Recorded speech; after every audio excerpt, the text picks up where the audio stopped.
My whole life, it's been what I wanted to do. All I wanted to do was be a cowboy. You get on your first one, kind of a thrill-seeking deal, and you get on your second one because you can't help yourself. Few people who can say they've been on the back of a bull. No other high like it that you can get. All the extreme sports we participate in, not one of them could ever compare to the unpredictability of this sport. Every kid wants to be a world champ. That's what I dreamed of my whole life. Unfortunately for me, I couldn't stay healthy. Paramedics, I believe we may need to see you. In the mix, he kind of got in the bull business.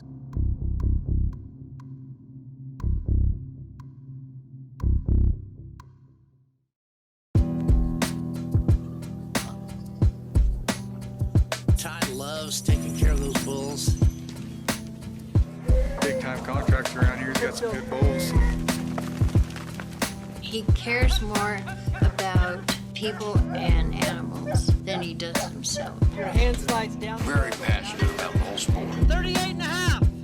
I'd like to introduce to you. I get a lot of good feedback. Hey man, we really liked when you talked about your bulls. 90 points on that bull at the National Western Stock Show. He has a very successful stock contracting business, and in order to do so, you have to have pro rodeo quality bulls. He's had good success, whether he's taken bulls to the PBR Finals and taken bulls to the National Finals. I'm not sure that I really was infatuated with riding. I thought I was, but I think it's just being around these animals. And then I was finished riding bulls and I couldn't stay away. His passion is just the Buckin Bulls, and that's a full-time project.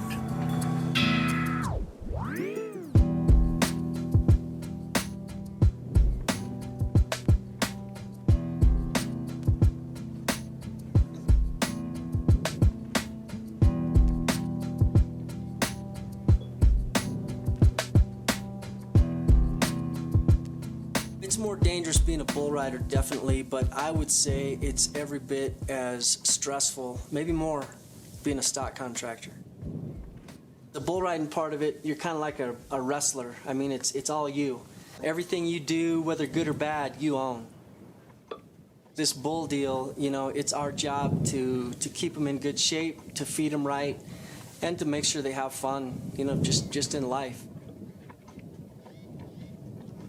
The biggest misconception about Buckin Bulls is that we treat them bad and they're harmed during their event where they perform, and that's 100% false.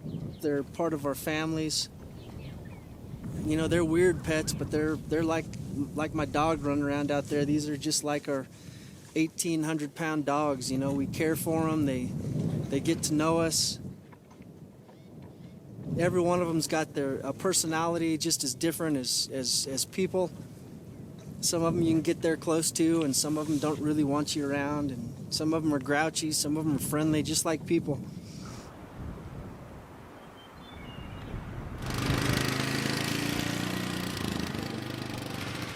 They kind of get to know a voice and maybe kind of recognize people from time to time, and when I'm out here feeding, I come out here by myself and they get used to just seeing one person out here. And they'll get pretty close when I'm feeding in these feed pans. They'll get right there close. You know, nobody will ever know how they see, if they see color, if they just see like a heat outline, kind of like a thermal camera would see.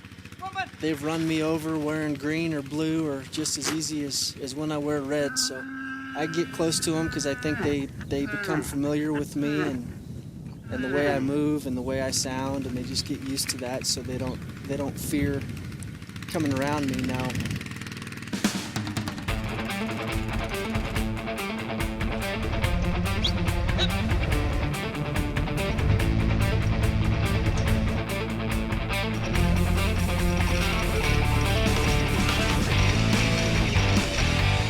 Like a racehorse trainer, I got to feed them right and keep them in good shape, and the rest is up to them. They've got to want to do it.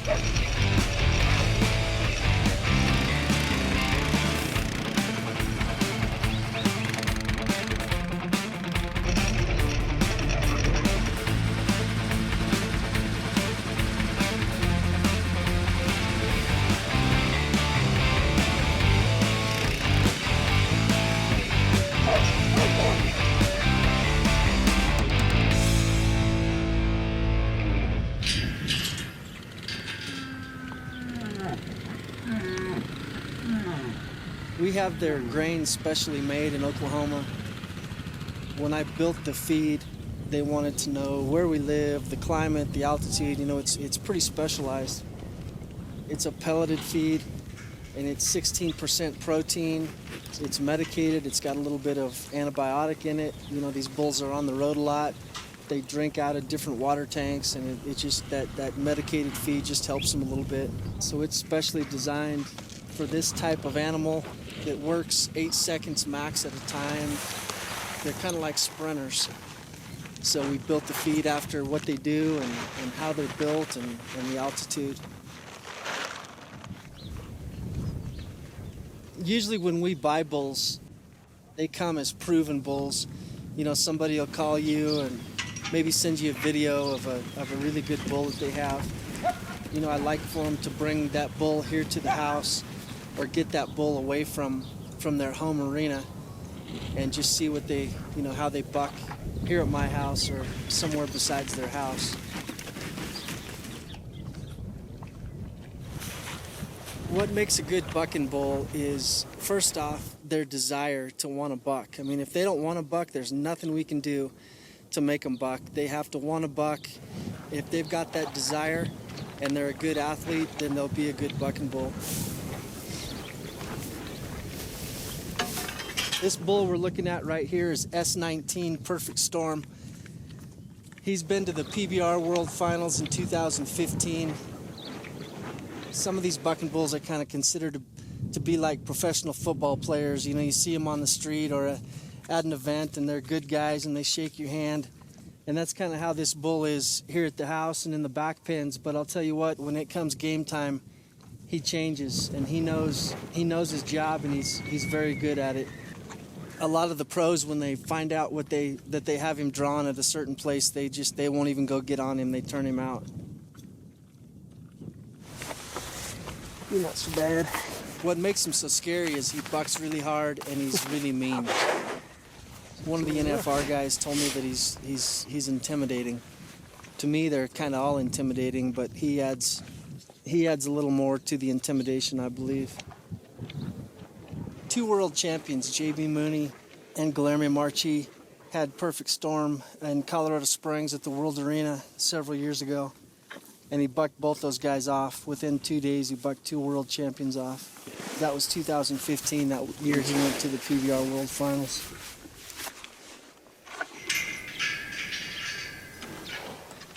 If I wasn't doing this, if I didn't love to be around animals, horses and bulls, and be out in the country where the wind blows every day, I'd live on the beach somewhere and work on a boat.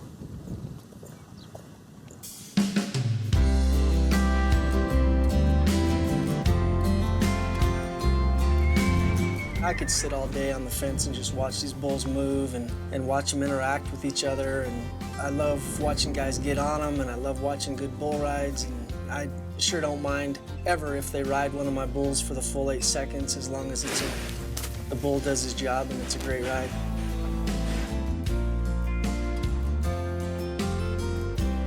My interest in bull riding came, I believe, from growing up in a Western family, a ranching and rodeo family, and we were around cattle and bulls and horses all my life growing up.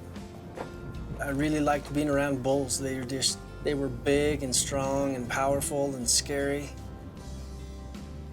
We took him to a lot of rodeos and he just, you know, he really enjoyed, I think he enjoyed all of it, but when the bulls came, you know, it was time for the bulls, he really got into it. I remember at Sterling being plastered to that chain link fence. My little cowboy boots were through the bottom deals and I was hanging onto the fence. But the rest of the events didn't really interest me. Mom and Dad went to a horse sale in Oklahoma and they were gone for a week. My brother and I decided to build a buck and shoot down there while Mom and Dad were gone because they wouldn't allow us to build one.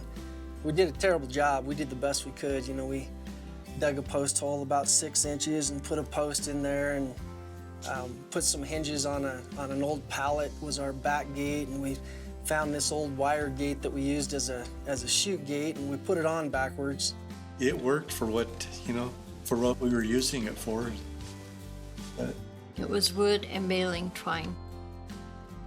Dad and Grandpa actually saw that, wow, this kid's interested in being a bull rider, so they built me a buck and chute out of steel, and I still have it. My first competition, I was probably 12, and that was at Grand Junction, Colorado, at the Little Britches Rodeo in 1980. A guy out there in Grand Junction named Mike Campbell, he kind of took me under his wing, and he showed me a lot of how to ride bulls, and we practiced some together. And he was there, and he pulled my rope tight for me. Ty met Mike when he was very young. And even though Mike was a few years older than Ty, they developed a really great friendship. And Mike pretty much taught Ty everything he knew about bull riding.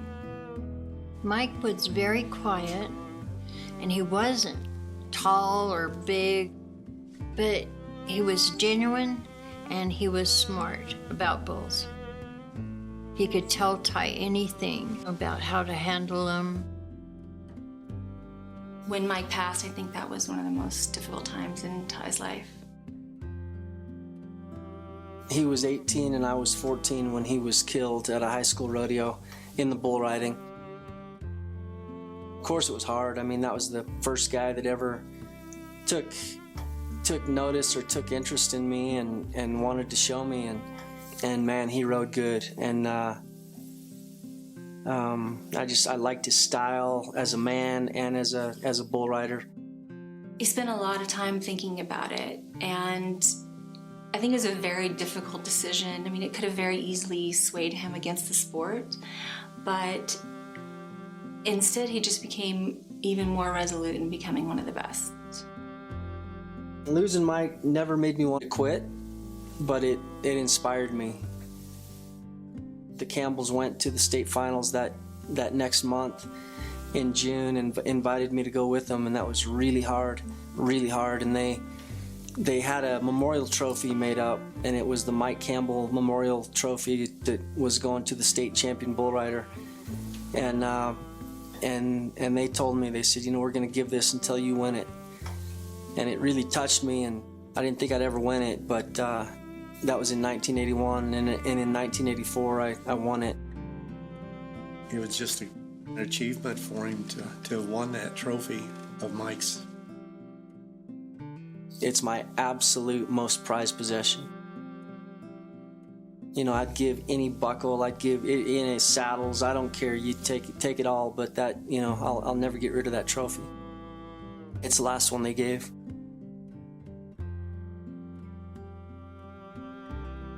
So I made this for Ty in 1984. This is a poem about Mike Campbell by Ed Sankey. And this is Ty's number from high school state rodeo finals in 1984. Give me an old straw hat and a pair of blue jeans, and I'll know where I'm at and what life really means. Let me ride the rodeo trail and do the best I can. May I stay proud and clean cut and trusted by the shake of a hand. Just a chance, lady luck, that's all I'll ever ask. The challenge of a good buck to be worthy of the task. Most important of all, may I be a good sport and answer the call when a friend comes up short. For I love the rodeo game, love it with all my heart, and if God should call my name, I'm ready to make a new start. It's a poem by Ed Sankey, and that's on Mike Campbell's headstone. In college, he got Athlete of the Year, Student of the Year. That was because he was smart. They called him the contradiction because how could he be so smart but ride bulls? And this cowboy can flat ride bulls. Ty Rinaldo, a cowboy that had great success. Ty was always very well respected as a bull rider. And as a person in general, he's very humble. I think that's always what's drawn people to him. He's very approachable. He showed such a passion for bull riding and such a great talent at such a young age that it seemed to really grab the attention of a lot of the great bull riders of the time. His greatest attribute is also his downfall. He's just such a nice guy. He's too nice, you know. And I always give him a hard time about it and poke him about it. Won some championships through high school and college and into the pros. He looked at NFR tapes all the time. And then we taped him. He'd go through those tapes and look at everything that he did or didn't do. It was really his love. He was in the top 15 one year for a while. He was very good. He was very good. Ty was one of those guys that had the same passion I did. He loved the sport. He loved the challenge of it.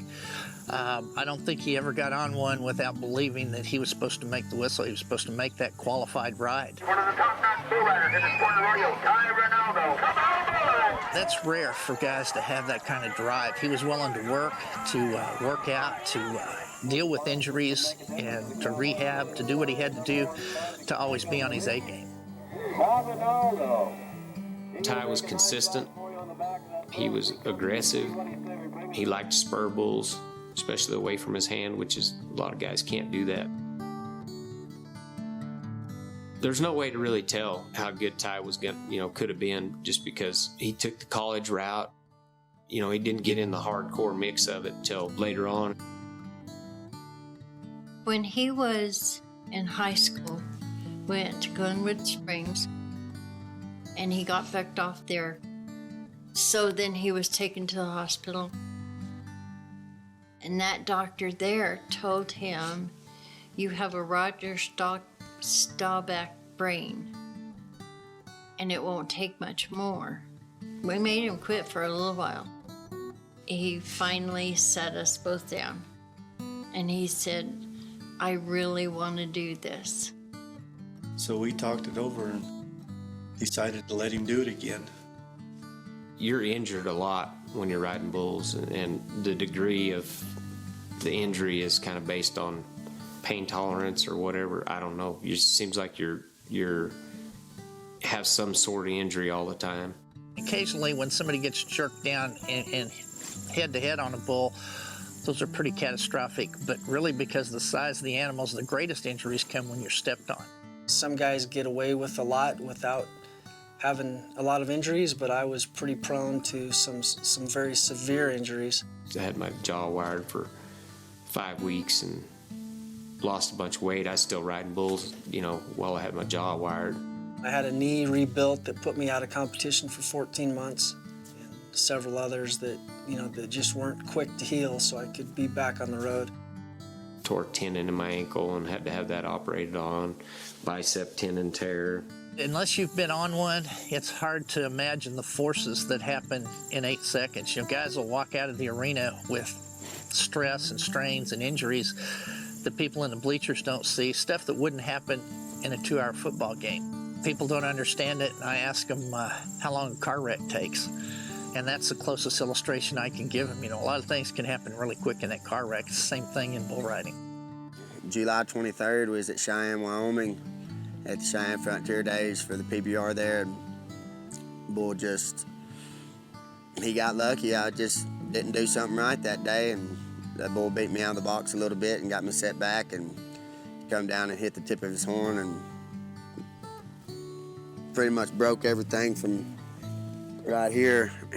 Broke everything in there, and I had to put 68 screws and 12 plates in my face and a 13-hour reconstructive surgery that night in the middle of the night, and I was in the hospital for 5 days, but I'm back on top, back riding bulls, doing what I love.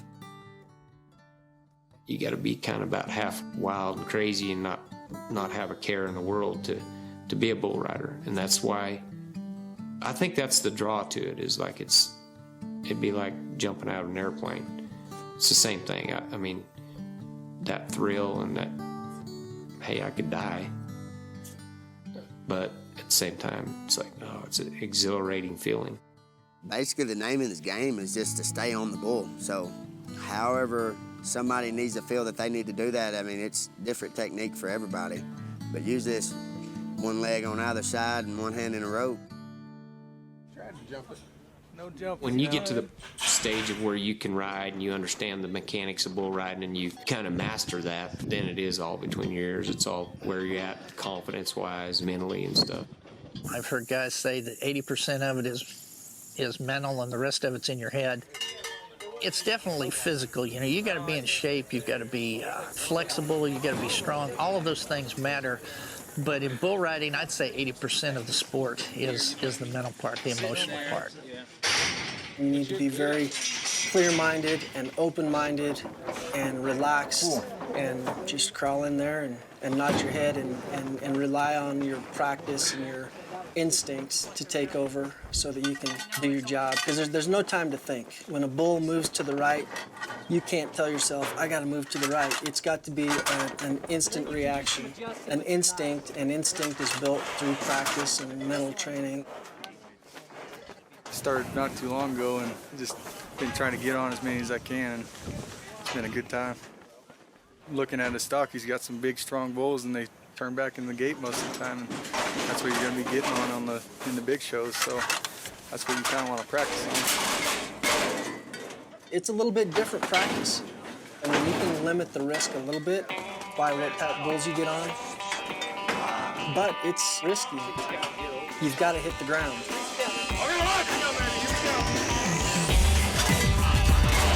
Whether a bull just jumps and kicks out through there or jumps out of there and turns back and spins hard and maybe bucks, chances are that you're not always going to land on your feet, probably very seldom. So you're going to hit the ground, and that can cause damage.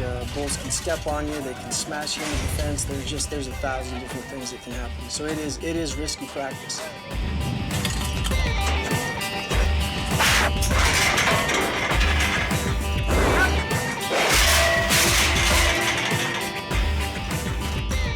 If you try to convince them not to ride bulls, I mean, I know if somebody would have done that to me, I'd have done the exact opposite. And I know my kids would have done it. If I would have said, no, you will never be a bull rider, they would have told me every day, Dad, I'm going to be a bull rider. That's just how people are. But so I gave my kids every option. I mean, you guys can do whatever you want. You can be a bull rider if you want. But as I said that, I'd go get a video of me getting wiped out and show it to them. And my son Tanner, he decided one summer that he wanted to get on some bulls. So we bought him all the equipment, and I never pushed him into it, but we bought him all the equipment, and he got on some bulls that summer, and he got wore out. I mean, he got stomped on and run over and drug and hung up and smashed into the fence. And he looked up at me. His helmet was crooked and half off, and he said, I don't want to do this anymore, Dad. I'm like, yeah, thank God. But I started riding calves when I was about 4 years old. And when I was in second grade, I seen the PBR on TV, and I said, well, that's what I want to be when I grow up, a professional bull rider. And here we are today. It's part of who you are. I mean, you gotta love what you do to do this. And if you love what you do, you don't work a day in your life. So it's not really a job to us. I mean, we get paid, but that's a plus. I mean, we get to have fun and we get to do this, and we're not gonna get to do it forever. And I mean, words can't describe the feeling what it is to ride bulls. I just love riding bulls. The empowering feeling of sitting on that animal, and that sucker could kill you, and you nod anyways, and you're gonna give it your best shot, and that's the feeling that I like. So if whatever comes out of it, something great, then that's cool. But I just love riding bulls. When I first started, it was fear in the box, and as you go and you get on more bulls and turn out more head, it turns from fear into concentration and drive, really. I learned a lot about life from riding bulls. It made me tougher, it made me more driven, focused. I have so much heart for it that I'm going to keep on trying until the day a bull kills me in that arena, or I die of natural cause, because life is short. You gotta do what you can, and if you love it so much, continue doing it no matter what anyone says.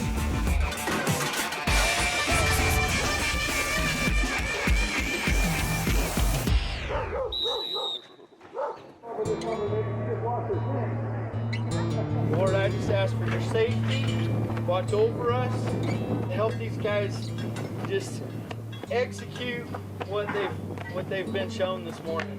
And again, that you would keep us safe and that we can honor you even as we buck and ride bulls. In Jesus' name, amen. I grew up watching my brother ride bulls. It is not for everybody. It takes a certain level of fearlessness, a great deal of respect for the athlete that is the bull. It is, you definitely have to be a little bit of a badass to be a bull rider, and Ty and my brother definitely have that in common. But you know, when they would get on the bull, you just pray. You pray for their safety. But at the same time, you sort of know they got this. When a guy's getting on the back of a bull, he knows this animal is way stronger than him. So it's a little bit easier to recognize that connection with God, and you want that help. You want God's help. You know there's so much out of your control. It's pretty natural for guys to ask for help. So I just pray to God before I get on the bull. You know, first thing I may do my whole spiel, do that, and you know, I think just talking with God and try to pray with my cousin, my buddy every time, or with everybody. So I prayed for almost every child. In case someone wasn't praying for them, then I did. My desire is just to produce in a way that would honor God, that my efforts there, Colossians 3:23 says, whatever you do, do it heartily as for the Lord rather than for men. If you really live that and you believe it, it takes the pressure off because you're not worried about impressing people. You want to do what you do to honor the Lord with it. Please, God, let me be safe. Yeah, just that. And not just for me, but for everybody. You know, the rodeo guys and the stock and just protection. I mean, you're struggling maybe, and you're praying for God to help you get to the next one or whatever, and then there's times you're just praying that everything goes good. And I mean, most of the time that's what I was praying over my friends, praying over the event, stuff like that. So.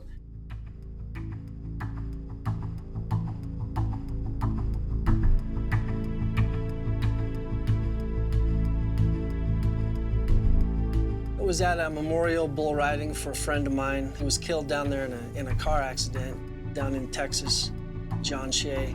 And I was actually down there with him a day or two before he was killed. Guy making his mark in the professional bull riders, a great young athlete, the whole future ahead of him. Ty and I both knew him well. He was really, really close with Ty. So we were at his memorial bull riding one year in Delta, Colorado.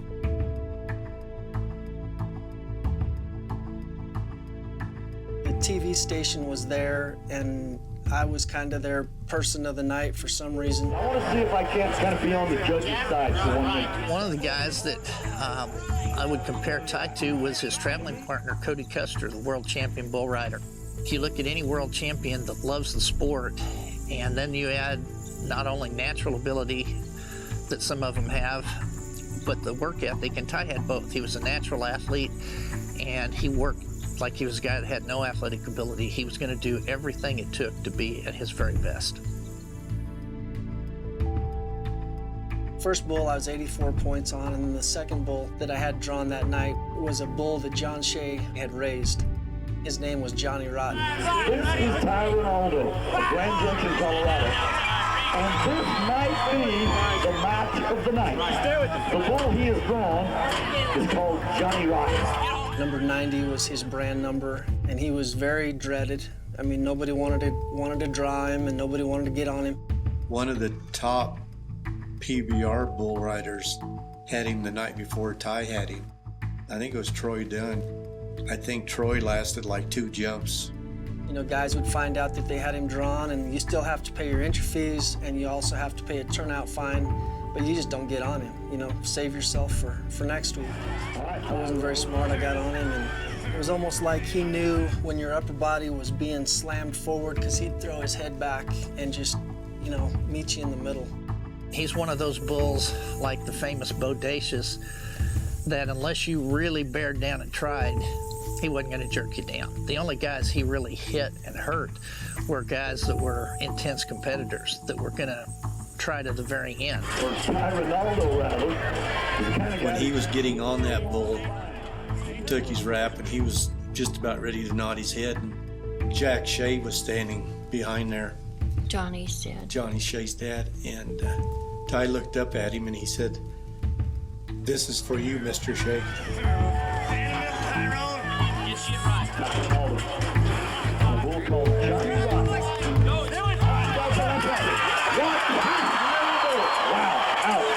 Paramedics, I believe we may need to see you. Paramedics, if you would please report to the arena. Give him some room, guys. Give him some room. Give him some air. Oh. It was really hard. He and Danny, our other son, was there. They both went into the arena and went over by it. He was just laying there unconscious. We were standing over him there, and they decided to take him to the hospital. They worked on him there for a while at Delta in the hospital, and then I heard him say that they were bringing the Flight for Life. One of our best friends was a nurse on that helicopter. And later she said, we didn't know who we were picking up. But she said, when I walked in the door and saw you sitting there, she said, I knew it was Ty. What were your injuries? Just a closed head injury, severe concussion. I was in a coma and unconscious, and came around. I said one word, and then I was out for a couple days again. You know, when you have a good friend that has that kind of injury, you're not even thinking about a career. You're just thinking about the rest of his life, and so that was a tough night for me. My first memory coming back after about a 2-year period was realizing how slow I talked, and knowing what you say to me or what you said to me, and I couldn't talk back to you, and that was really, really frustrating. I mean, my brain knew what I wanted to say to you, like, that's a very nice shirt, but I couldn't make my brain and my mouth connect, and I talked very slow, and it drove me crazy. He was goofy. He didn't remember anybody. He got mad at us because he had to come to our house and stay while people worked. And he always said, "You're not my babysitter." He was mad all the time and stayed out on the porch and worked on his spurs. He realized that he couldn't have taken another one. You just can't do what you love to do, you know? And the doctors tell you, oh, you don't do this anymore. Every time you get hurt, they tell you shouldn't do it anymore, and for good reason, and it's, you know, they have to say that. But this time was different. And they told me, as much as I'd been knocked out through the years, that if I ever got knocked out again, whether it be a car wreck or a baseball or a bull's head or whatever, that I probably wouldn't wake up again. So Ty was a prodigy in my estimation. He was the best student I ever coached. He was phenomenal when he came in. He was already dominating in high school rodeo, and was going to go on dominating college and make an incredible impact in professional rodeo. And then the head injury came. I believe he would have been a world champion.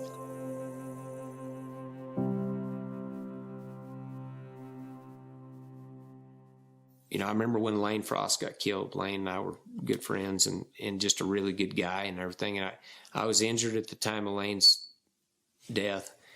And the first bull that I came back, when I came back riding, I was going to Garden City, Kansas. And I remember thinking on the way there, I was like, this is it. I'm going to find out tonight if I really want to do this or not.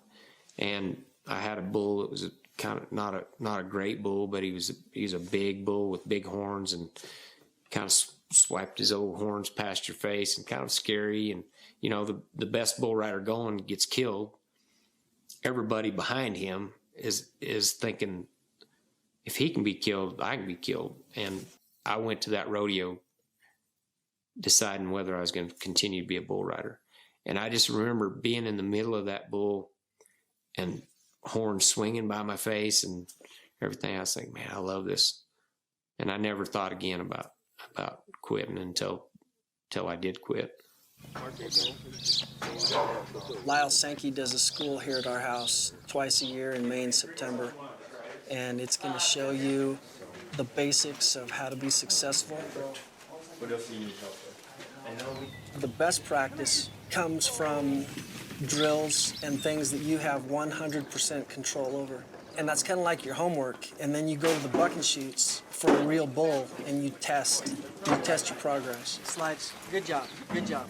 You know, Lyle Sankey was in the 70s and 80s one of, I believe it's 3 guys ever have qualified for the National Finals Rodeo in all 3 of the rough stock events, the bareback riding, the saddle bronc riding, and the bull riding together. Right over there on that training unit is where you're going to learn to ride.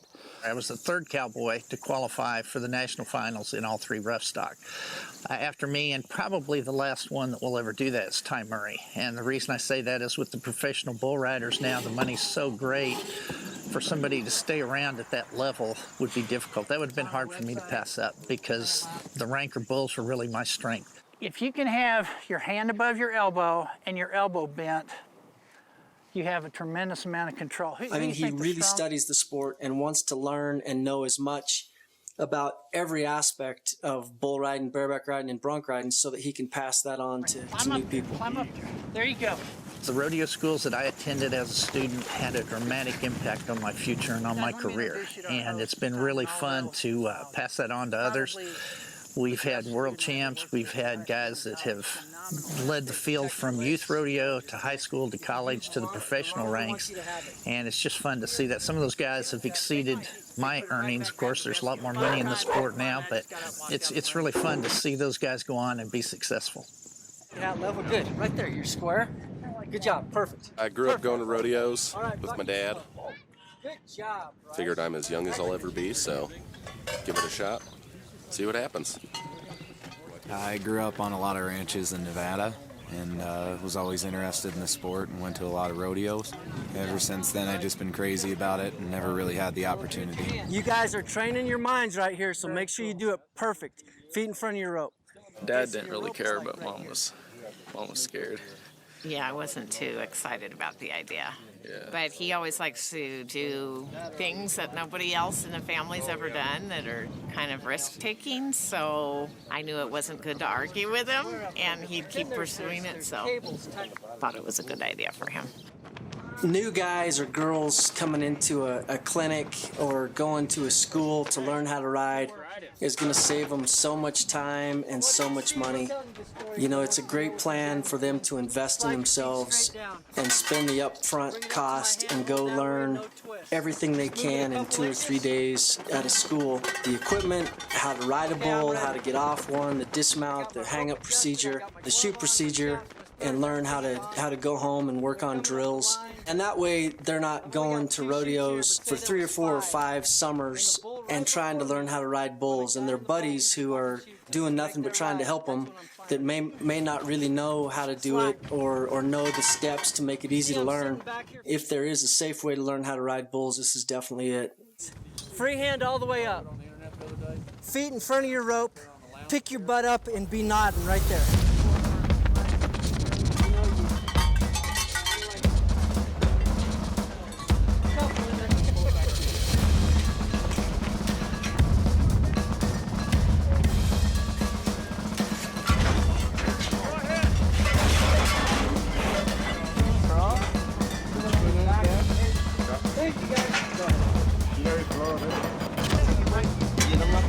Let's go, one!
I want you to jump down and go back in that corner and look. And just make sure everything's okay. Yes, sir. It's not bleeding and make sure it's all right.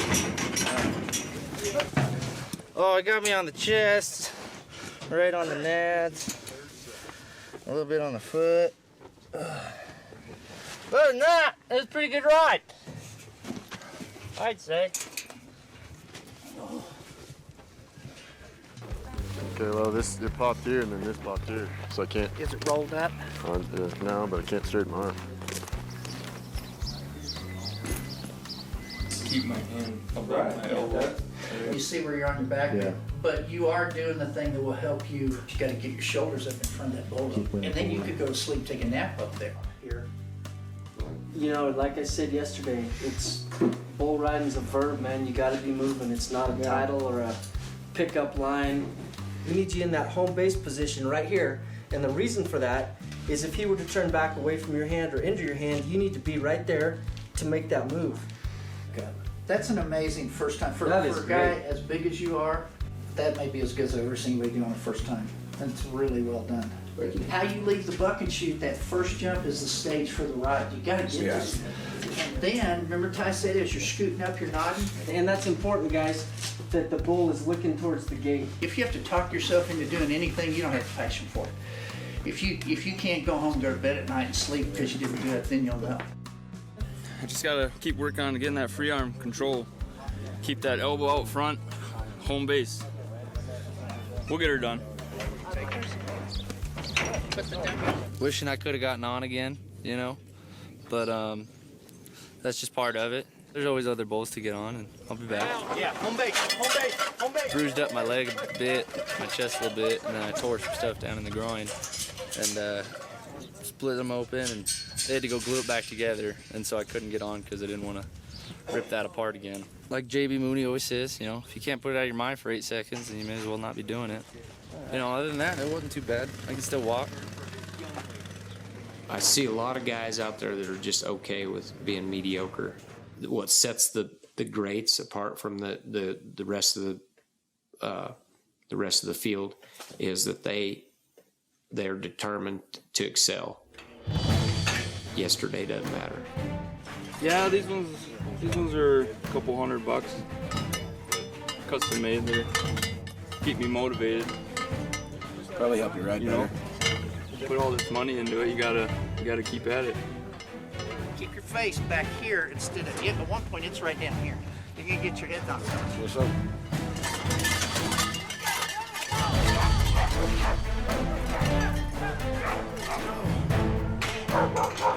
Good job. Like I said, he was going, if he hadn't have been there, he may not have. It's almost like he's going to see you and want to come that way, but if nothing's there, he may just jump and kick down the pins. I mean, I think he did great on that. Bullfighters are lifesavers, you know. I mean, they used to be called clowns a long time ago, and those guys hate that.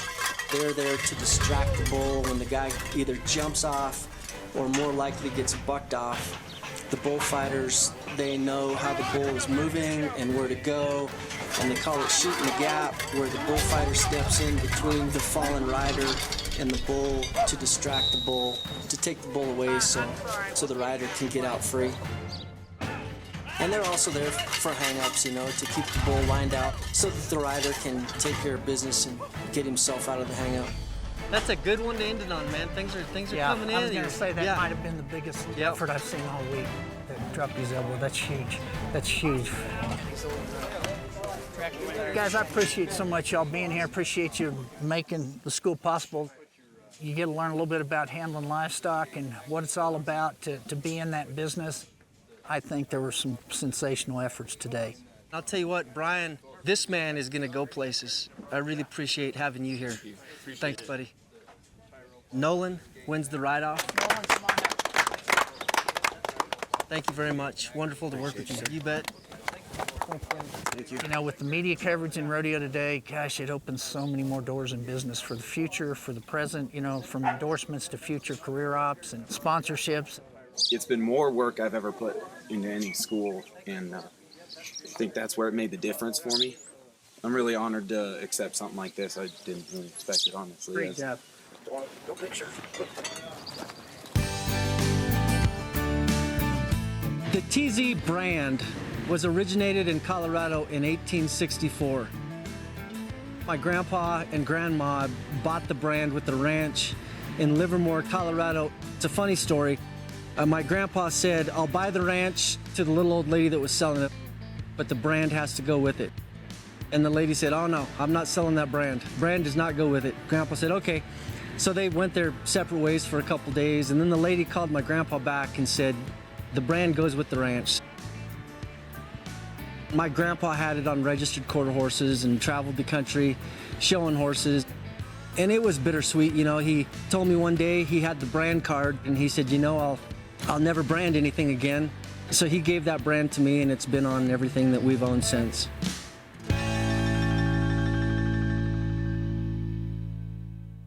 I remember sitting in class in junior high, and I've still got the lists of bulls, you know, and the teachers thought I was taking notes for class, but I was writing bull names down and what they looked like, you know, like Indian Summer, you know, just bull names that I'd heard going through the years, and I've got the list. I can't remember any bull names, but I mean, I would write their name down and what they looked like, and maybe their bucking pattern, and all right, well, one day I'm gonna have bulls like this one day, and so here we are. He's been to all the PBR finals, the NFR. He loves his bulls. As stock contractors, we've been to the NFR and PBR finals in 04, 05, 07, 08, and 15. And it's a long haul to get there. They watch your bulls all year, so you're trying to do the best job you can at home to keep them in shape, keep them bucked regularly. It's a lot of work to get to the finals. You know, once you get there, it's kind of nerve-wracking and scary, but it's sure fun. I believe that as well as feeding these bulls right and keeping them in shape, maybe the most important part of my job as a bull owner is to make sure it's a good experience for these bulls. Because I'll tell you what, it doesn't take much for them to want to quit. The main thing with the young bull is bringing them up through the alleys and just teaching them that nothing's going to hurt them. The first couple times they do it, they're scared, they don't really know what's going on. But then after a while, they realize that, hey, there's nothing to this. You know, nobody's going to hurt me. And we bring them up the alleys, we put them in the chute, we leave them in the chute for a little bit, and get a broom and brush their back. And the first couple times, they kind of throw a fit, but then they get used to it, they know nobody's gonna hurt them. And after a while, when they're ready, we put a remote control dummy on them. And this dummy's a 25-pound box that's all padded underneath, and it's got a pen in it with the remote control. And we let that bull go 2 or 3 or 4 seconds and just kind of see what he does, and push the pen and he bucks it off. And you can kind of see in his eyes that he's like, hey, I bucked that thing off. So next time you bring him in, he's gonna try a little harder, and it's fun. Bucking is, you know, it's not easy. I mean, they're in a professional sport. It's like a football player going to practice every day. I mean, it's tough. You know, we work them. They enjoy it, but we work them. If you make it not a positive experience for them, they could very well quit. I was at the first PBR event that I ever took bulls to in Nampa, Idaho. I was totally out of place. I didn't know what to do or how to do it, and pulled into Nampa, Idaho, and unloaded the bulls, and it was great. And Justin McBride, the PBR World Champ, who I've got a ton of respect for as a bull rider and an announcer and just a great, polite man. Justin had my bull drawn that night, and he was 91 points on him that night. I never thought about selling any bulls that I had. I just had a handful of bulls and was kind of the smallest guy, and probably still am, in the biggest professional part of bull riding, the PBR. I was walking across the parking lot the next morning after we fed our bulls or whatever, and Chad Berger, or this Suburban, pulls up to me, and the back window rolls down, and I'd never met Chad, but the back window rolls down, and Chad said, "What do you want for that gray bull?"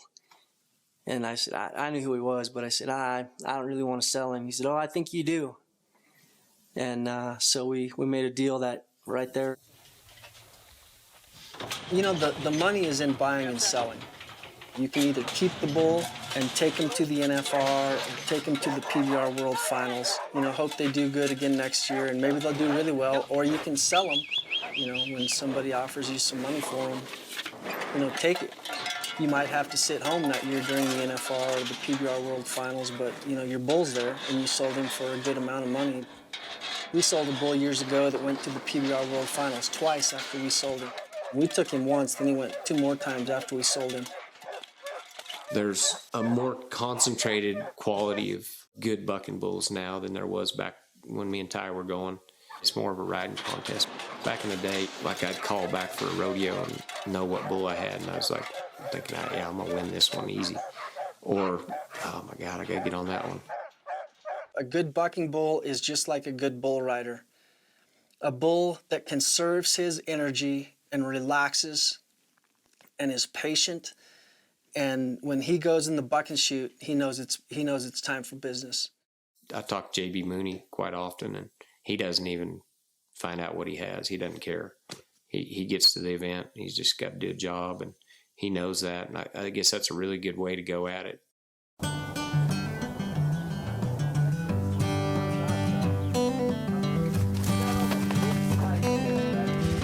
Modern day horse. Rodeo will be a part of me forever. You know, I can't ride anymore, but it's a great way to stay involved. It's a great way to see my old friends that I used to travel with and hang out with. We'll put 2 bulls in the front, 6 in the middle, and 4 in the back. Okay. I would compare professional bull riding to MMA fighting. It's one-on-one, you give it all you got, hope you're the winner at the end. They're massive, they're strong, they're powerful.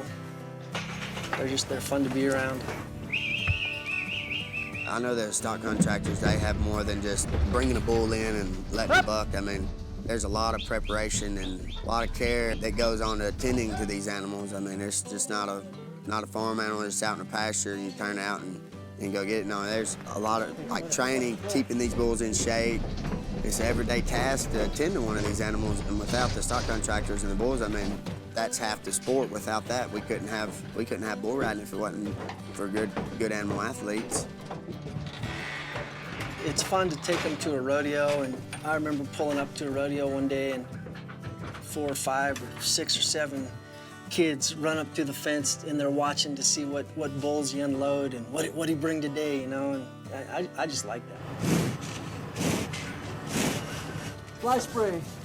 Poor guys have flies crawling all over them all the time, so I like to get them in here in the trailer and spray them down, just taking care of them a little bit. He's always been providing good quality stock everywhere I've been to see. He doesn't raise as many bulls as other people, but he'll buy them from people and really takes his time and tries to get the right ones. We have the El Paso County Fair bull riding tonight. We're bucking 40 big bulls, and we've got an intermission section of mini bulls, the little guys with 9 to 11-year-olds. 30 guys will compete on the big bulls, and the top 10 of those 30 will go to the finals tonight, and they've hired us to put the bull riding on. Every time one comes out of the chute, that's called an out, and they pay you a certain amount per out, and that's how we buy more hay and buy more grain and vet bills and maintenance bills. It costs me $500 every time I go get a pallet of grain, and hay prices are going up and up.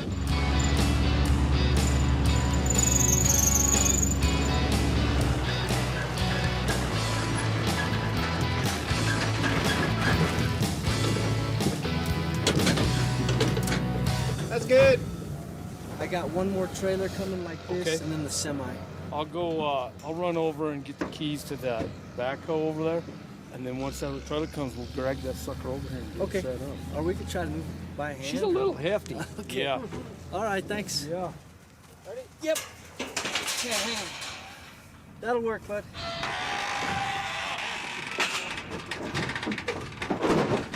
I truly hope I've been able to spread the truth about how bulls are treated to a lot of people. I was getting on a plane to Atlanta, wearing my cowboy hat, and I've got a rodeo bag, and sitting next to this businessman, and he said, "Where are you going?" I said, "Oh, Atlanta for a bull ride." And he said, "Oh." And so we got to talking about bucking bulls, and told him that I owned some bucking bulls and meet him out. "Oh, well, Well, you'd buck too if somebody, strapped a rope around your privates. That's a terrible misconception. And I'll tell you, by the end of our flight, that man knew the truth, and I believe he believed the truth. Maybe he even came to the bull riding that night. I don't know. I hope he did. Whether they're against rodeo or not, I just love it when people come out and they see us interact with these bulls and how we treat them and how well respected they are.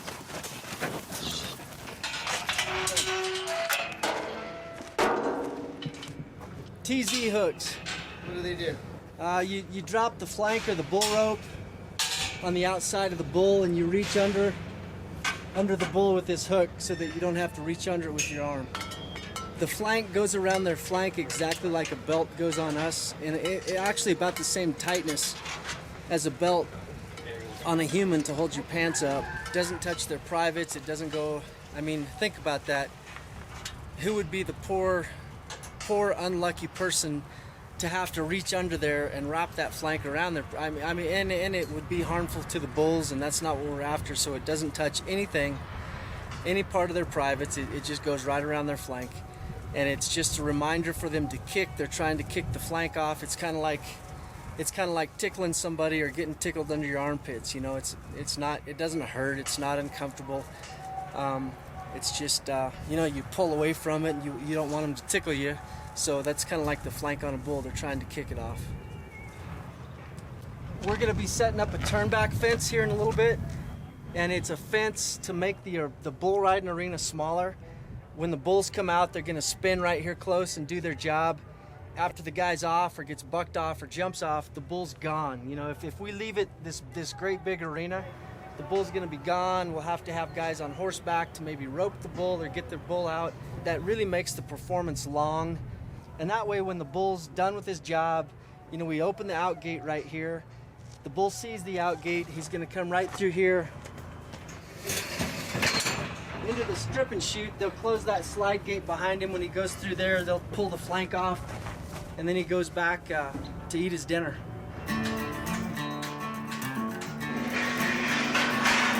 He loves every aspect of it. I mean, there's not anything about bull riding that Ty doesn't love. He loves the excitement it creates for the fans. He loves the challenge that it is for the athletes that are getting on those bulls. Bulls that want to buck are going to be rare and hard to find, and Ty loves that search. He loves producing those winners.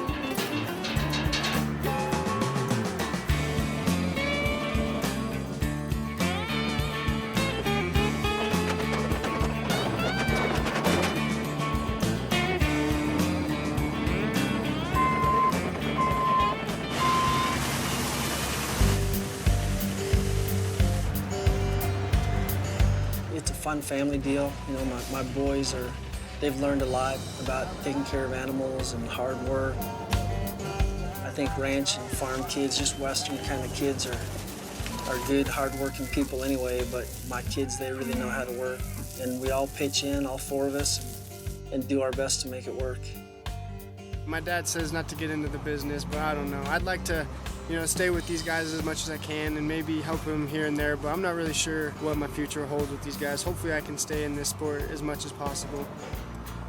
I could flank them real quick and then flag, or? No, you need to be in the arena. Okay. Do you want to flank too? Because it don't matter to me, I don't care. We got to have the same person flagging the whole night though. If you don't want to do it, you can't switch? No. Okay. Yeah, it don't matter.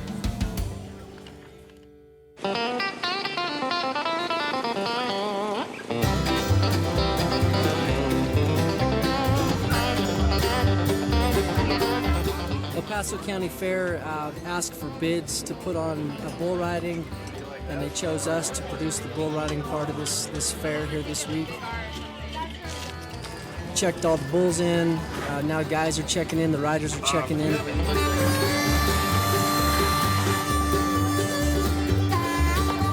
Prior to the event, it's our responsibility to take all the entries, to find the guys that want to come, to set up some of the sponsorships. We have $5,000 added. So the guys pay a $100 entry fee, and that money is put into a pot, and then we take $5,000 more and put it into that pot, and then we split that up. Of the 30 bull riders, we're taking 10 of those 30 to a championship round, the short go. 6 guys of the 30 tonight will get paid. We're bringing mini bulls, 10 mini bull riders to be a little extra event. And it's always really rewarding to see a grandstand full of people, and hopefully they're enjoying what they're watching. Thanks for having your chaps on and being ready. Good job, fellas. These little kids are getting on 2 bulls tonight in the 2 different sections.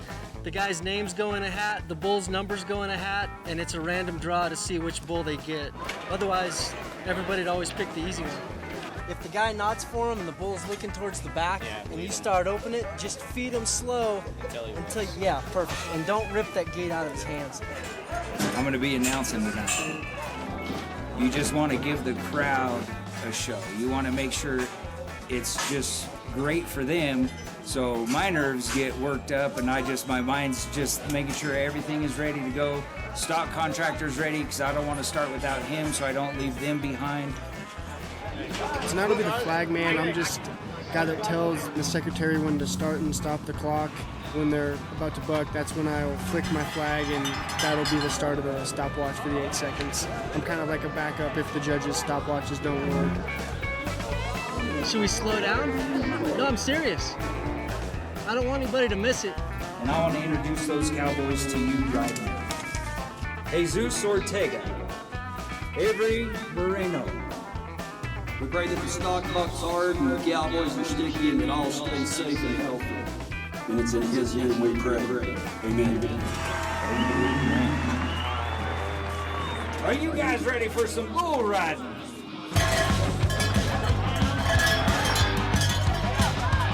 That horn hit him right smack in the head. There you go, get out of there, let's go. Giuliano is from São Paulo, Brazil. This is a guy in finish in the top 30 in the world. I'll give you a number and you go just tell the number, okay?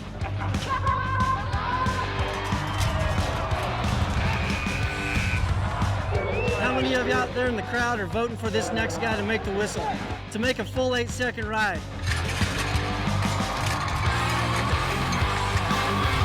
Who's on this bull, guys? Can we roll him to the front and just hold him for a little bit? Go ahead, guys. Thank you. Go, Brennan! Go! Go! You're good. You're good. Good job, man. Good job.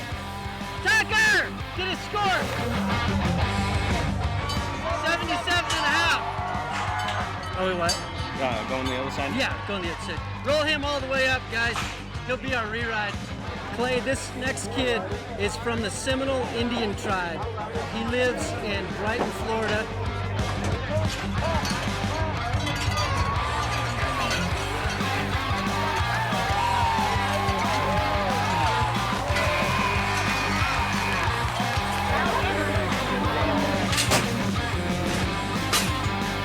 Be ready. Is he okay? Okay, let's go. Go ahead, Mike. You're all right. You guys ready over here? Come on, guys. Get him out of there.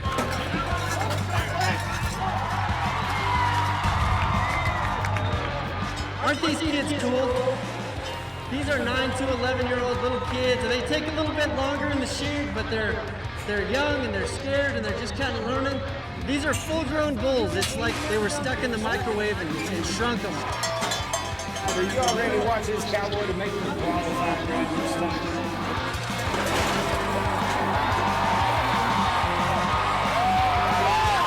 75.5. Who's up?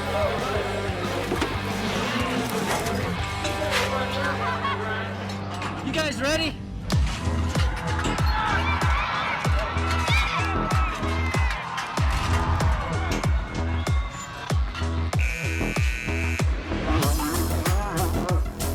Do I have ink on my mouth? I just rubbed my mouth in it. Okay, thanks.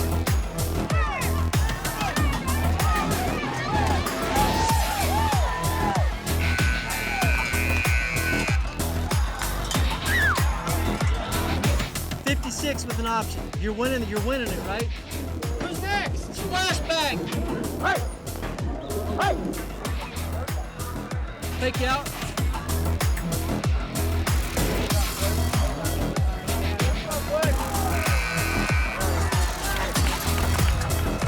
team up. Hey. We're good. You all right? Huh? You all right? Good job, bud. Hey, good job, fellas. How about the try of these little kids? I mean, that kid would not turn loose. 336, flashbang over here, big black bull. Good job, guys. Bring it, we got room. Up. Up. Go ahead, Cody, I think we're about ready. Get on this other one first, he's in.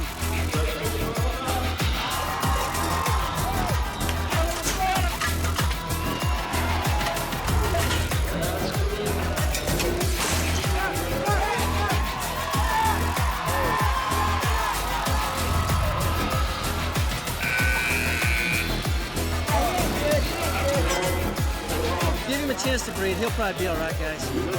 Thank you. He's good. Thank you, guys. You know, these cowboys, you can't tell them anything. 46, boom shakalaka. Purebred Brahma bull. He's got the big hump and the floppy brisket. Guys really like to draw him. He's a nice bucking bull. Can they hear me over there? This is 336 flashback. This is the hardest bucking bull we own. This bull bucks really hard. That bull's got every trick in the book. I'll tell you what, that is a bucking bull right there. Another TZ Buckin Bull. Some of the best bulls in the business here in this short go. Fun night. Kelton Smedley from Florida. There's your beautiful buckle. Great job, buddy. Appreciate that. Devin Burbank is the 2018 El Paso County Fair champion mini bull rider. Good job, buddy. Good job, bud. All right, now cover that thing up. Oh, good job. Good job, buddy. Thanks, man. You guys want to break down some panels?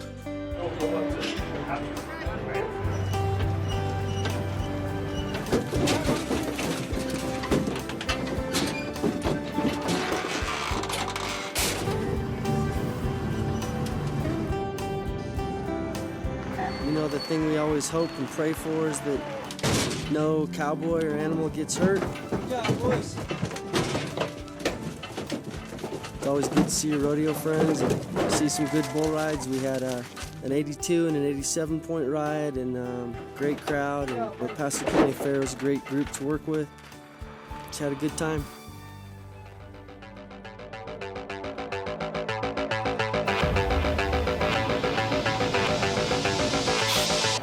It's not my dream, it's his dream, but I'm not gonna just sit around and watch him. I'm not nervous yet, but it might be different once I get in there. Gonna be a dream come true. Every time I'm watching, I'm thinking I've got to try it at least once before I die. Jump out of planes for fun, so it can't be too bad. Same thing, so got to try it, you know. Today's the day. Give it a shot. Love this so much that you want.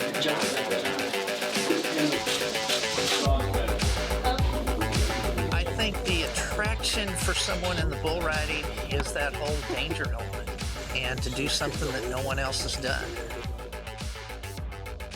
You guys don't feel like you're getting on the caliber that you need, man, please tell me, because we'll bring some. It's different for everybody else, but I think to watch it on television is one thing. To then step out of your comfort zone and actually get on, it changes everything. And I have guys that have come to the schools just for that reason.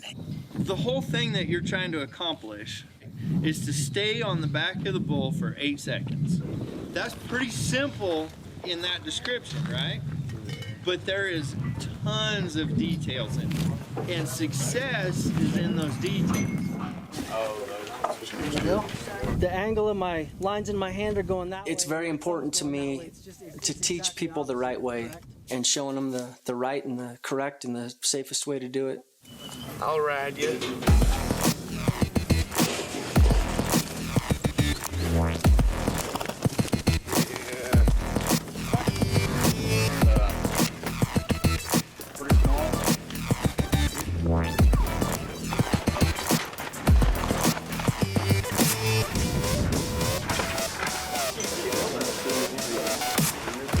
As a right-handed bull rider, When a bull goes into my hand, or excuse me, to the right, that's into my hand.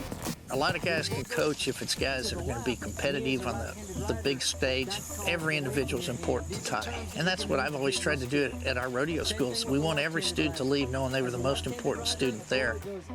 We call the position you need to be in home base. And that's 2 words so that you know what to relate to. So this is our home base position right here. To be a good coach, you have to first of all love what you're coaching. And there's no doubt that he loves the sport. From this home base position, when the bull rears, when his front end comes up, we're getting up off our butt, keeping our chin tucked, looking there, and you've got to be going the same direction the bull's going.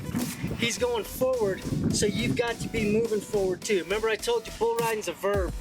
It's not a title or a name. You gotta be moving. Land, and when you land, I want it to be real. Okay, it doesn't take any practice to haul ass out of here. Go. Hand hat level. Good. That's excellent, except for this. I want this right out here in front. Go, good, good. I really tore my knee up bad at the college national finals one year in the first go-round. I got off a bull and I got off bad, and once I heard the whistle, man, I was so pleased. I just didn't even care about the rest of it. And people have died after the whistle.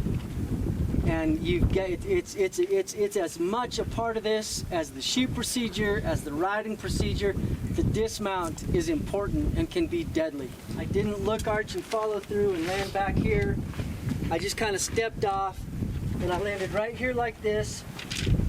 And I got up to run, and he put his head right here and pushed it down and tore 3 of the ligaments in my knee. And then I jumped up on the fence and didn't even really try to get over, and he hit me again and smashed it into the fence. And so please don't just get to the fence, but get over. Try to kind of pull your knees in a little bit.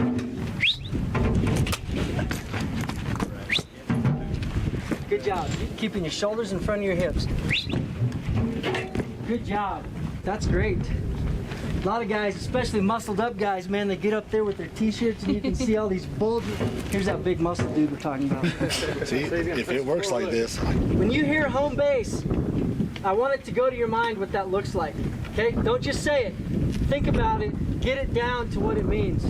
And if you do it wrong, who cares? But if you don't hustle, then I really care.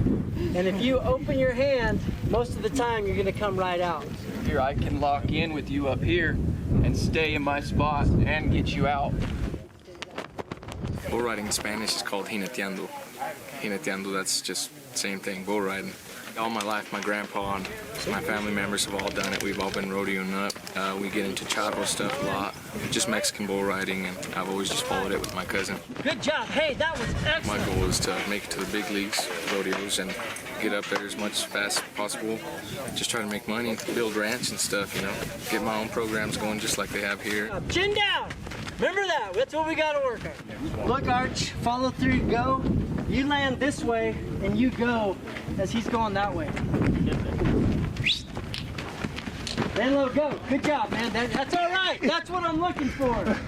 I would almost rather see you land with your knees bent and touching the ground than landing straight up. That was outstanding. If you think you're ready for bulls this afternoon, great. If not, probably even better. Carry it just like that to where it looks like you didn't just fall off the potato truck. Those judges see you coming across the arena dragging your rope, they're probably gonna think, guess that guy doesn't ride very good. I shake my bells to the center. That's why we have that big gap on our bell loop, our bell strap. I put this right in his back. Just snug that up a little bit. I lay it right over the top of my handhold. You don't pull it tight. Those stock contractors will get mad because they'll think you're cheating the bull, cutting the wind out of them. So it's just barely snug. I go down between the strands of my body, of my bull rope, and you do that. Okay, you want to start at the bottom and come up, and you want to get that rosin warm. 3 or 4 times both ways is good, slack. You want to warm up your handle.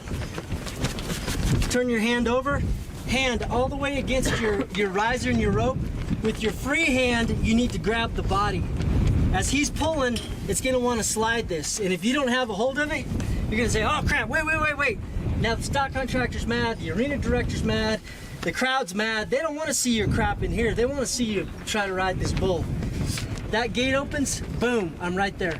If you're like this, you've got to make a move to get to home base. We're trying to limit the moves. With more moves, there's more mistakes.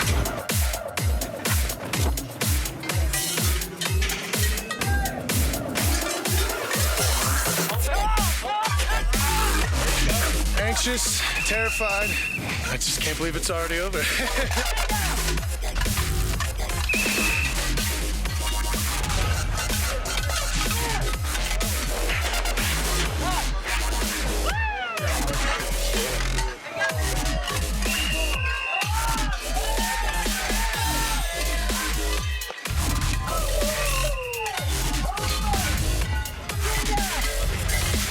It doesn't matter if you're upside down, you gotta have your chin focused and looking back up there to where you wanna go.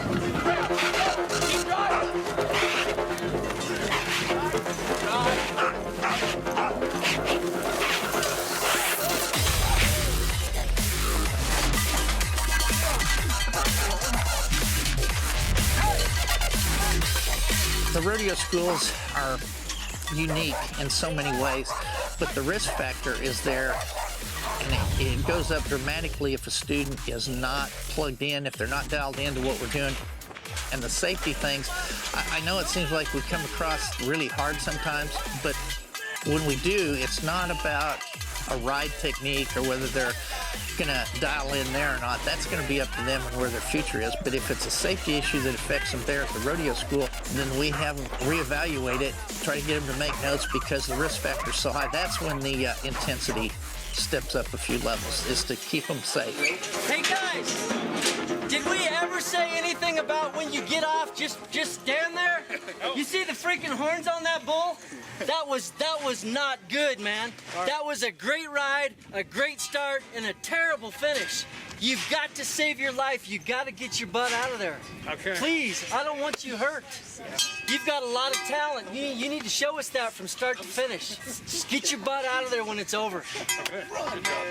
Sometimes you got to be stern, but there's, most of it, there's a time to be stern. But most of the time, it's patience, letting them make some mistakes. But this is a very dangerous sport, and if they're doing something that, could get them injured, we kind of have to raise our voice from time to time.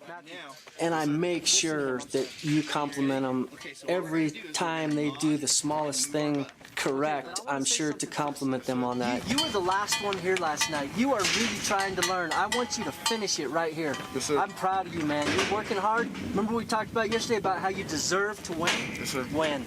Got it. Now listen to Joe. Got it. So stay focused right here. Home base. Home base. Great job not quitting. You refused to quit. Yes, Your butt was over there, and the only reason for that is that bull's coming out at 60 miles an hour, and you're coming out at 40. Just enough to get behind. Okay? And that's what gets you behind right out of there.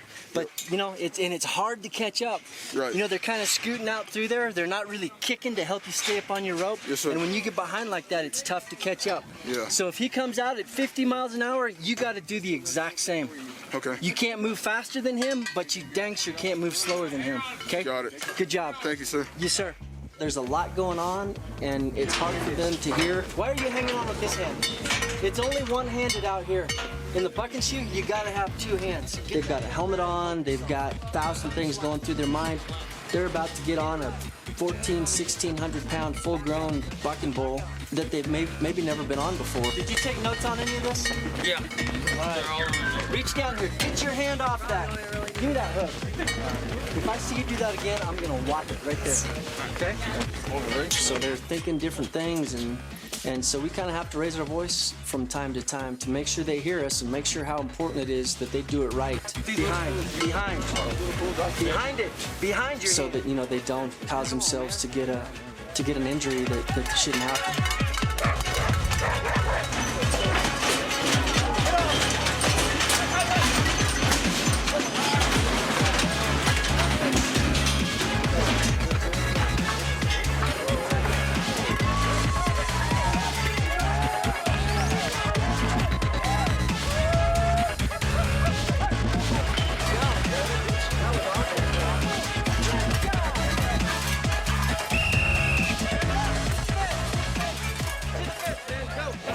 came out of the gate like I'm off to the side already.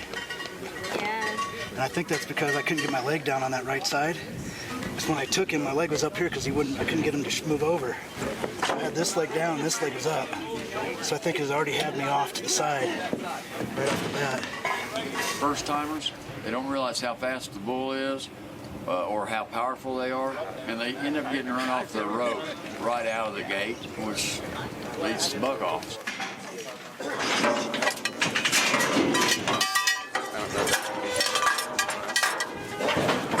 Are good? Yep, perfect. Now, put your foot there and just slide down. Show your butt hit. Then find a spot for your feet. Good? All right. Then tuck it under your hand. Just keep tucking it.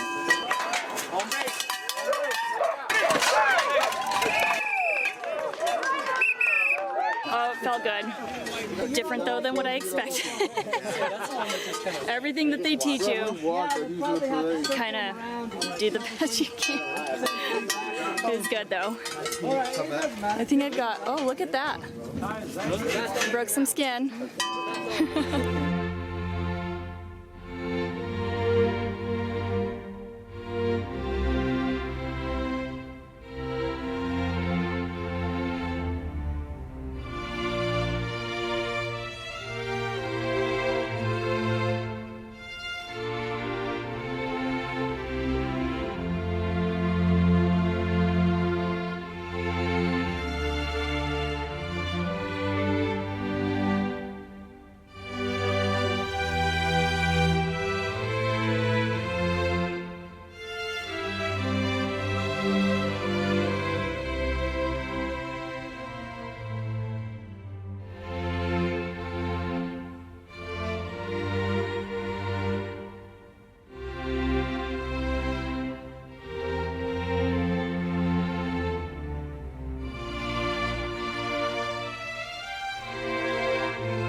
We are having our second event of a 4 bull riding series. It's just a little jackpot. About 20 bulls will be bucked. Just a little local event, something fun, and keep the bulls in shape. Do a little bull riding every now and then. The weather is very icy. It's a little chilly, but we got the heat on. We're gonna have fun. I'm picking on the paramedics over here. We're paying tribute tonight to firefighters and EMS and police officers. You know, it's fun when you do your own events, you can kind of pay tribute to whoever you want to do, and so tonight's emergency personnel. We are going to have a demonstration intermission tonight. It's just a good way to honor our first responders. I'd like to thank the guys and girls for their service. Correlated with that is PTSD, and I know it's different for everybody. We got a new call at mile marker 34, northbound, vehicle in the ditch. I retired a year ago from 25 years in the service. And for me, it was an accumulation of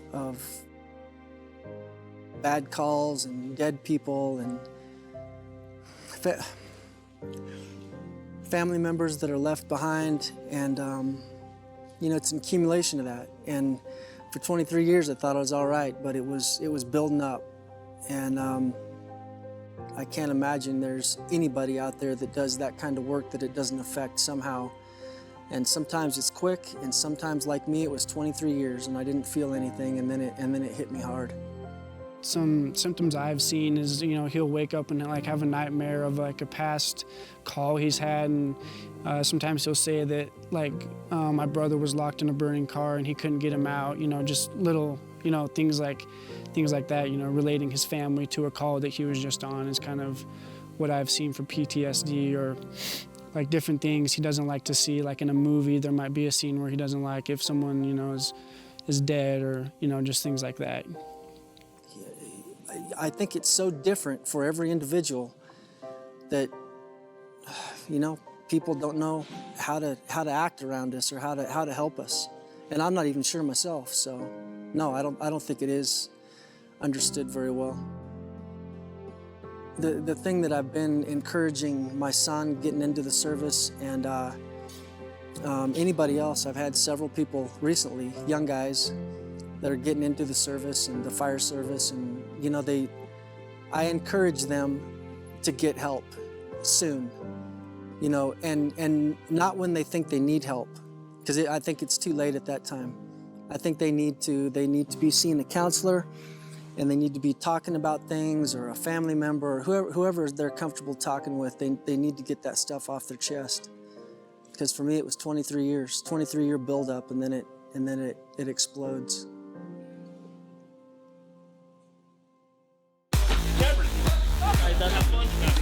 Do it.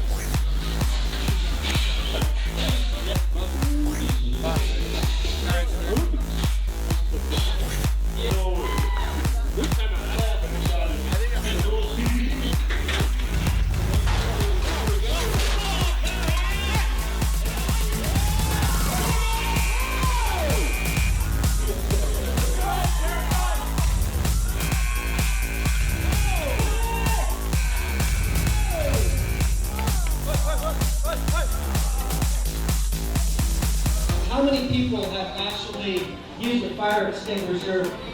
First thing you do is pull the pin. You aim the nozzle towards the base of the fire. Third thing you do is squeeze the handle and sweep.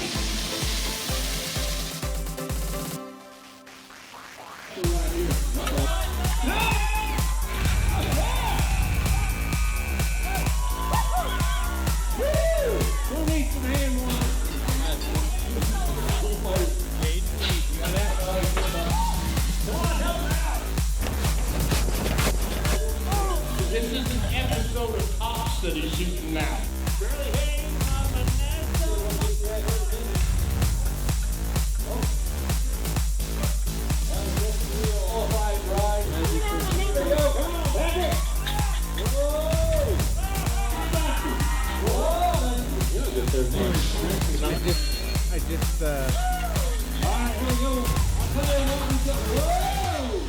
Taylor just bet me $500 that he could ride this bull. I hope he rides it.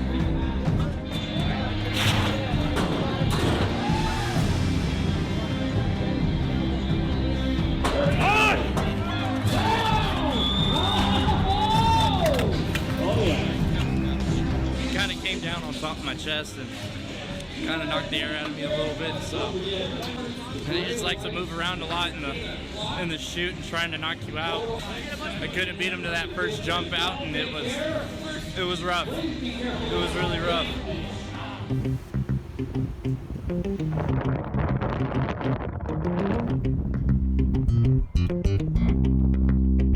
We put on a bull ride at Castle Rock every year.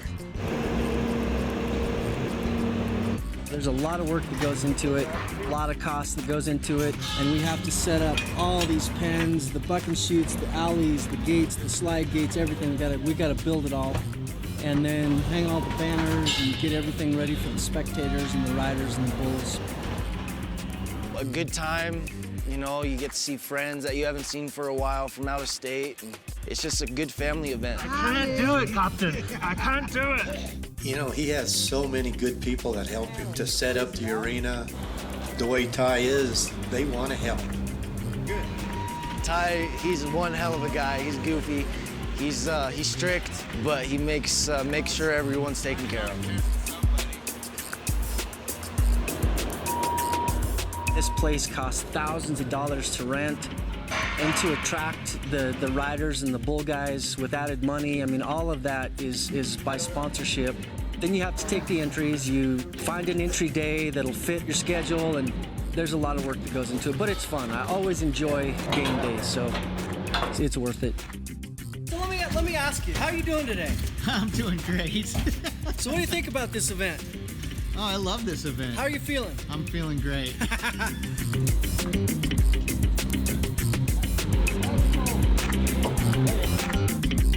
So I just had this lady named Cindy text me and say, "Hey Ty, I know we've never met. I was just wondering if you know if tomorrow night's bull riding is sold out. I'd like to take my mom for her 92nd birthday. She loves bull riding." And I said back to her, "If it is sold out, I will still get you in. I don't think it will sell out. Please find me when you get here. I would like to talk about her during the show. Thank you."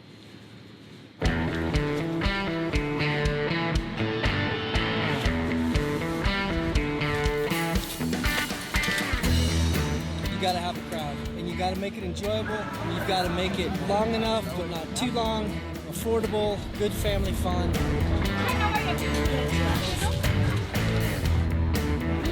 As all you fans are coming into the arena, we're about 1 hour away from bull riding time. The most challenging part of my job is getting all the information put together so I have things to say to the crowd, to give them information about what we're doing, the Western way of life, enough information they feel a part of what's going on today, and they're enjoying what they are hearing and seeing, and it gets it all put together in a storybook. So if it's their first time to a bull riding, you know, they kind of know, hey, these bulls are loved, they love to do what they do, they're athletes. We try to educate the crowd. Enjoy your time while you're here with us today. Go do some shopping, show some love to all the vendors, and we are so glad to have you all here. A successful event, to me, first and foremost, is that everybody's safe. You know, we prayed this morning for a safe event for both animals and riders and workers. And then, of course, you want to make some money so that you can do a better one next year. I guess you got me on the microphone, so I can't cuss.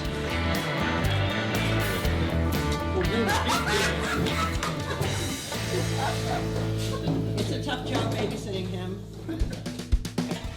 I'll tell you what, I'm so thankful and so blessed. I mean, I've got guys coming from Texas and all the southern states where bull riding is huge. And they're like, we can't even get 25 guys. How do you get 90 guys? And I've got 90 guys entered. Plus I've got 25 or 30 guys on an alternate list that will be here just in case somebody gets hurt or somebody doesn't show up, and they're ready to get on. Okay guys, hey, get strapped up, and just like, hey, would you lead them out there? Come here for a second. I mean, it's nothing I do or nothing, you know, it's nothing from me or us. It's just, it's good timing, and it's a great location. It's a month after Denver's Stock Show Rodeo, and it's good timing. There's not a lot going on in the rodeo world. You know, we get a lot of bulls coming to compete, and we get a lot of riders coming to compete. So every night I update all the changes. You know, bulls might get sick, or they might be lame, or stock contractors just want to change a bull, and riders get hurt, or riders are sick, or riders' truck breaks down. So I have a lot of changes within that 2-week period when you've got 90 bulls and 90 riders coming up.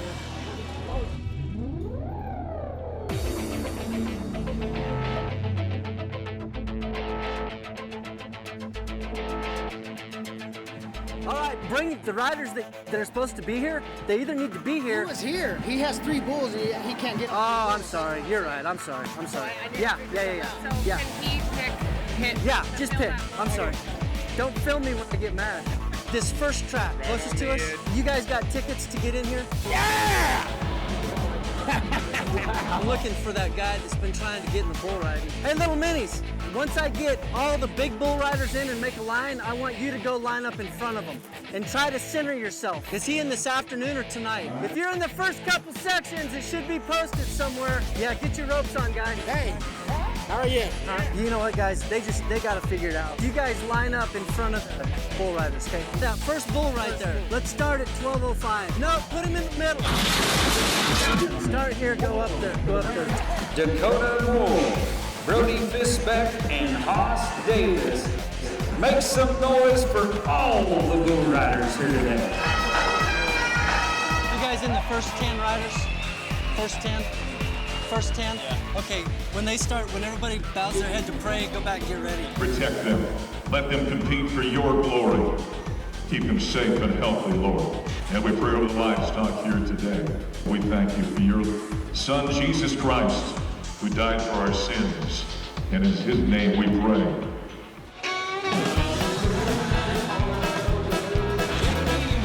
When Clinton is talking, he's the main announcer. J.D. Schultz has also got a microphone on. He's the entertainer. There's not much time or room for me to talk. Would you please go tell him 3, 2, 1, 4? That's the first 4. Every now and then there might be something I know that these guys don't about a rider, or probably more about a Buckin Bull, especially one of mine, where they came from, where they've been, who they've bucked off, successful rides on the bull. So I try to fill in a little bit just to kind of educate the crowd on something that these guys might not be talking about. Today is a bull challenge as well, so the bulls are going to be getting scored just like the cowboys. They're teamed up in groups of 3 on the bulls. Those stock contractors bring their own bull riders for the most part.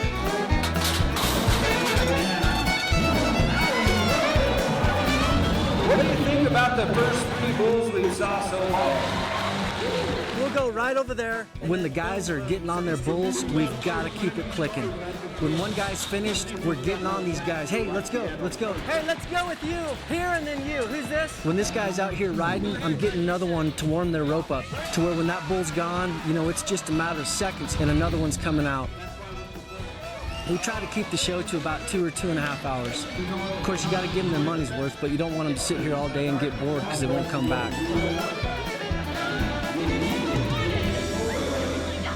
For all you bull riders hanging out back there.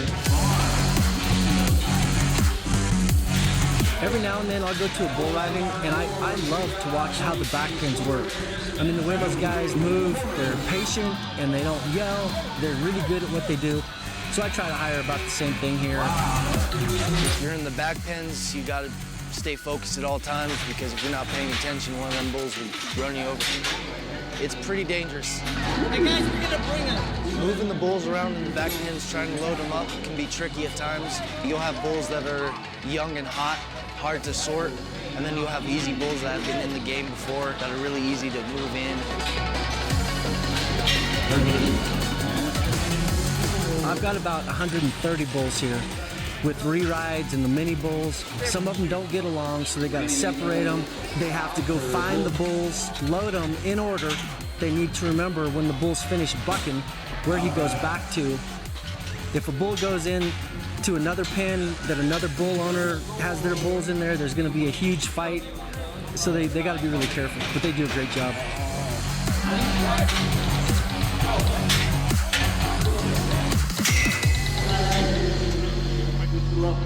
I've seen you fly like 15, 20 feet. I think it's important.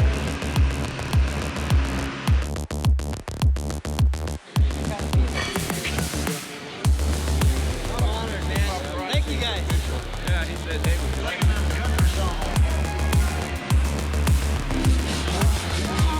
Rodeo's different. And that's one thing that really intrigued me as a professional rodeo athlete, was the competition is between me and that bull. It's not between me and the other riders. I'll get on my bull and I'll hit the ground, and my buddy might be next, and I'll run to the bucking chutes and jump up on the chutes to help him, you know, get ready for his ride. Same thing they do for me, and everybody helps everybody. It's a good group of people and a great family. And part of that is because we're not competing against the others necessarily. It's more us against the animal that we have drawn.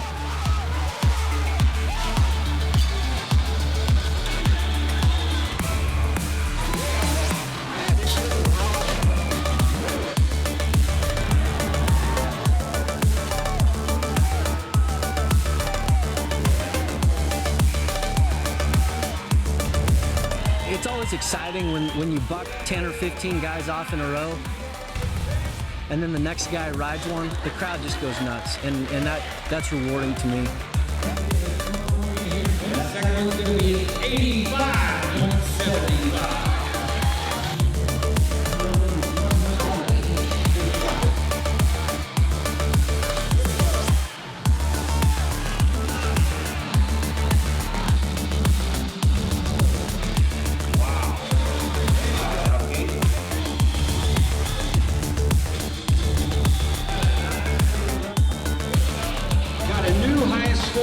today with an 86.75.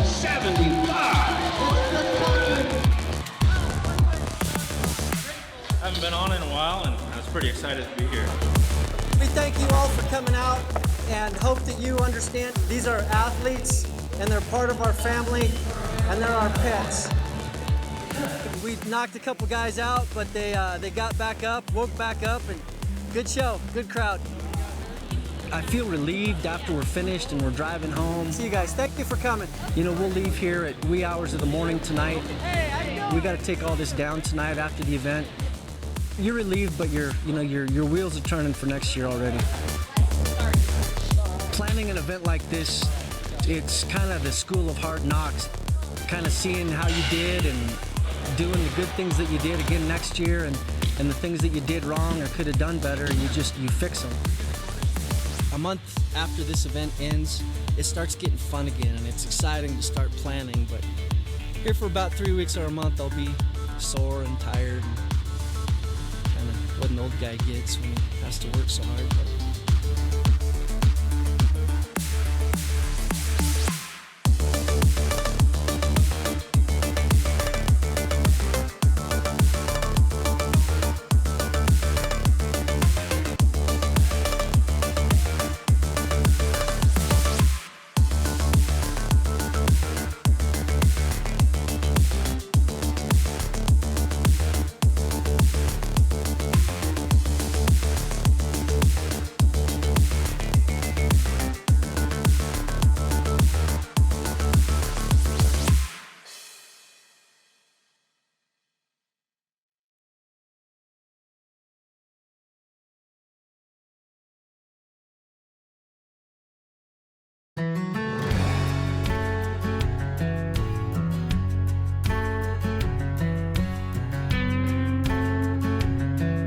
Come back second table. We're all important finals. Here we go. All the ride. Can't go your ride. Okay. Do that. Off the mouth. There's that old gun. Okay, John, let's have it on your mind. Kind of a stutter step there. Ty Rinaldo staying right in the middle of it. Keeping that free hand up in the air.